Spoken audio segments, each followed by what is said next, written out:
When you think of a crystal or gemstone, you probably think of a jewel on a necklace or some decor that you can find around your house. But there's so much more than that. They can be a family heirloom that gets passed down from generation to generation. It can be an engagement ring that stays in a person's hand forever. The jeweler Zamir Kassam told me that he loves working with jewelry because of the impact that jewelry has on people, and because it's something they will keep forever. Hi, I'm Raiya, and I'll be telling you about crystals and gemstones and what they are used for.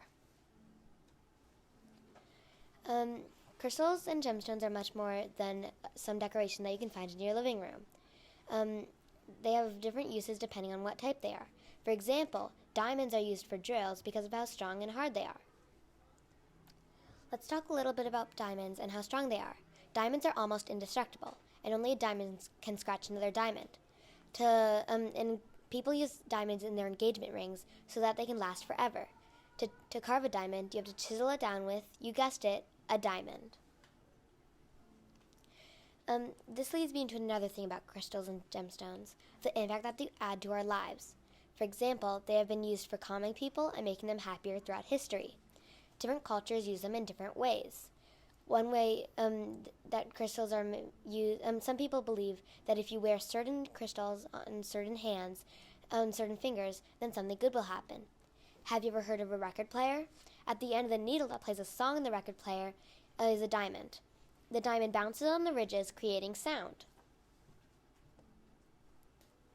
All the people that I've interviewed, Daphne Lingen, head of jewelry at Christie's, Miles Felch, curator at the Maine Mineral Museum, and Zamir Kassam, the jeweler, all gave me the same answer when I asked them what makes gemstones and crystals so popular.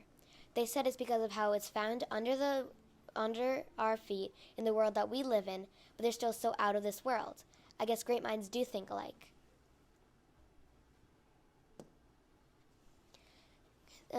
Crystals and gemstones form in different ways. One way that they used to form is when volcanic magma pushes to the surface. When it does, it cools, creating crystals and gemstones. Crystals and gemstones contain different atoms in them, depending on what type they are. Some minerals only contain one type of atom in them, and some minerals contain multiple atoms combined.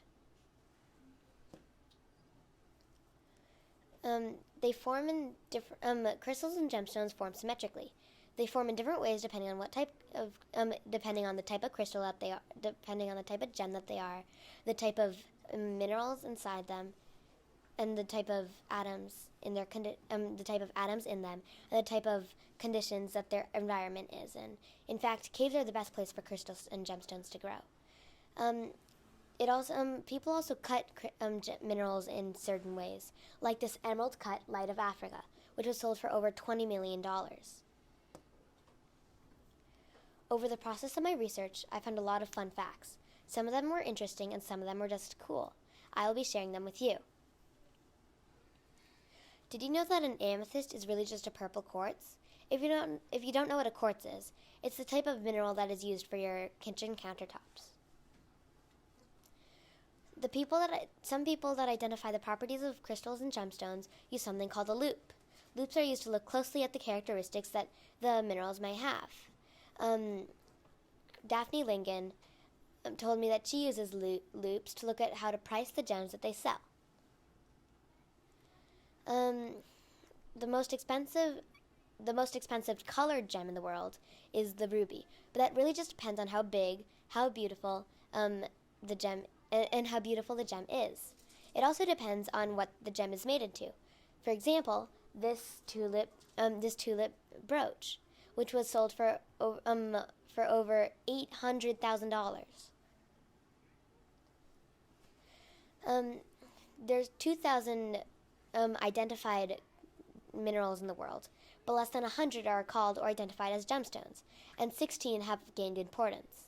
The biggest crystal in the world is the beryl crystal, found in the Malagasy Republic, which is almost 20 meters long. That's about 66 feet. And the largest gem ever found is the Cullinan diamond, found in the Cullinan mine in South Africa. Overall, this has been a fun and interesting process, but also challenging too.